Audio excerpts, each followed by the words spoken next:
안녕하세요. 오늘 우리가 같이 파헤쳐볼 주제는 바로 문제를 만드는 기술입니다. 보통 문제라고 하면 피하고 싶은 거잖아요. 그쵸? 근데 만약에 인류의 위대한 진보가 바로 이 문제를 만드는 데서 시작된다면 어떨까요? 자, 그 비밀을 지금부터 한번 들여다보겠습니다. 자, 여러분한테 문제는 어떤 의미인가요? 아마 대부분은 피하고 싶다. 귀찮은 숙제다. 이렇게 생각하실 거예요. 그런데요, 역사를 바꾼 위대한 사상가들은 이 문제를 전혀 다르게 봤습니다. 철학자 칸트가 이런 말을 했어요. 우리는 질문하는 만큼만 생각한다. 이게 무슨 뜻일까요? 문제는 우리를 괴롭히는 게 아니라 진짜 생각이란 걸 시작하게 만드는 바로 그 출발점이라는 거죠. 다시 말해서 질문이 없으면 생각도 딱 멈춰버린다는 겁니다. 자, 그럼 첫 번째 섹션으로 들어가 볼까요? 문제에 대한 문제. 여기서는요, 우리가 문제를 그냥 기다리는 게 아니라 직접 만들 때 어떻게 내 생각의 주도권을 꽉 쥐게 되는지 그 비밀을 한번 파헤쳐 보겠습니다. 자, 이제 오늘의 핵심 개념이 나옵니다. 바로 발견하는 사람과 창조하는 사람인데요. 이 두 가지 사고방식은요, 세상을 보는 근본적으로 다른 두 가지 방식을 보여줘요. 이 둘은 세상을 정말 완전히 다르게 살아갑니다. 화면을 보시면 왼쪽에 발견하는 사람이 있죠? 이 사람들은 되게 수동적인 관찰자 같아요. 눈앞에 문제가 떡하니 나타나야만 이제 움직여야겠다 하는 거죠. 근데 오른쪽에 창조하는 사람은 완전 다릅니다. 이 사람들은 아무도 문제라고 생각하지 않는 그 평범함 속에서 이건 좀 이상한데? 하면서 새로운 질문을 던지는 아주 능동적인 혁신가라고 할 수 있죠. 바로 이 창조하는 사람, 이 사고방식을 가장 잘 보여주는 역사적인 인물이 있습니다. 누군지 짐작하시나요? 바로 아인슈타인입니다. 그는 그냥 이미 있던 문제를 푼 게 아니었어요. 완전히 새로운 판을 짰죠. 생각해 보세요.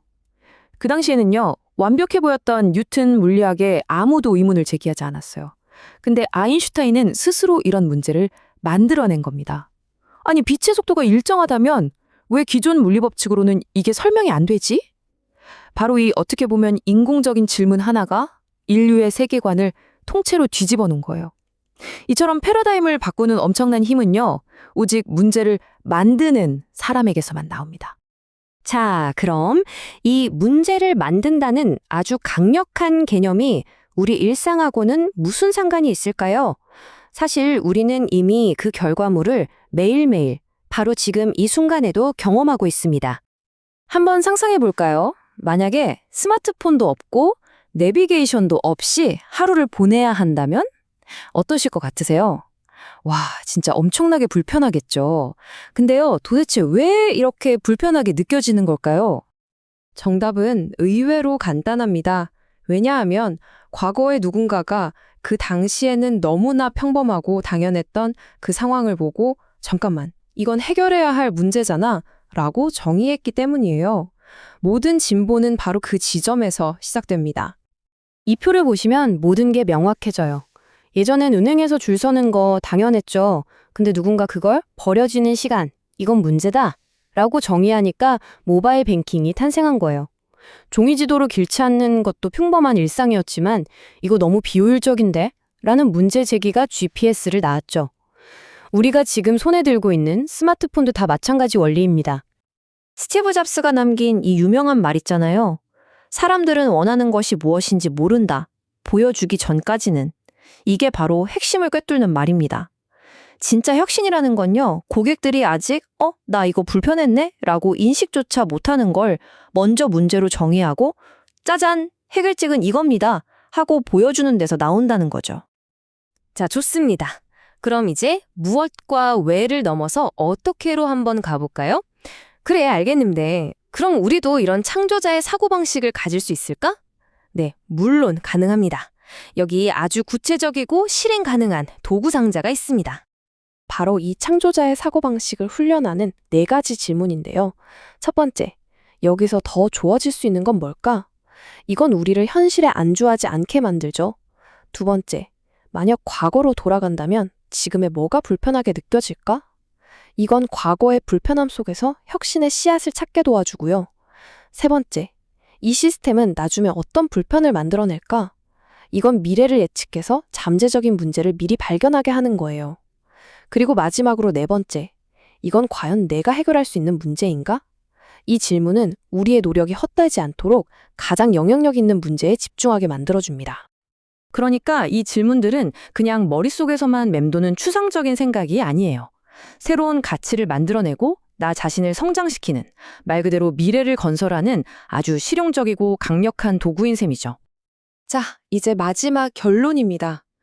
이 모든 걸 통해서 우리는 단순히 주어진 현실을 살아가는 소비자에 머무는 게 아니라 우리가 살아갈 현실을 직접 설계하는 건축가, 디자이너가 될 수 있다는 겁니다.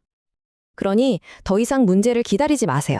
이제 수동적인 태도를 버릴 시간입니다. 문제가 당신을 찾아오게 그냥 내버려 두지 마세요. 그리고 거기서 한 걸음 더 나아가야 합니다.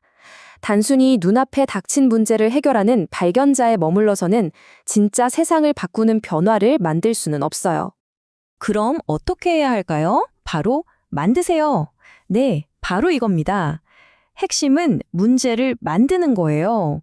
세상에 없던 질문을 던지고 아무도 불편하다고 생각하지 않던 것을 이건 문제다 라고 정의하는 그 용기가 필요한 거죠. 여기서 다시 한번 아인슈타인의 말이 떠오르네요. 문제 제기는 해결책보다 더 본질적일 때가 많다. 이 말이 이 모든 걸 관통합니다. 결국 문제를 어떻게 정의하는가가 그 해결책의 수준, 나아가 결과의 수준을 결정한다는 의미거든요. 이게 바로 문제를 그냥 찾는 것보다 만드는 것이 훨씬 더 중요한 이유입니다. 그러니까 결정적인 포인트는 바로 이거예요. 당신이 새로운 문제를 만드는 바로 그 순간, 당신은 더 이상 주어진 현실에 끌려다니는 존재가 아닙니다. 당신의 그 질문을 통해서 주변 세계를 재구성하고 재설계하는 현실의 창조자가 되는 겁니다. 자, 이제 여러분의 차례입니다.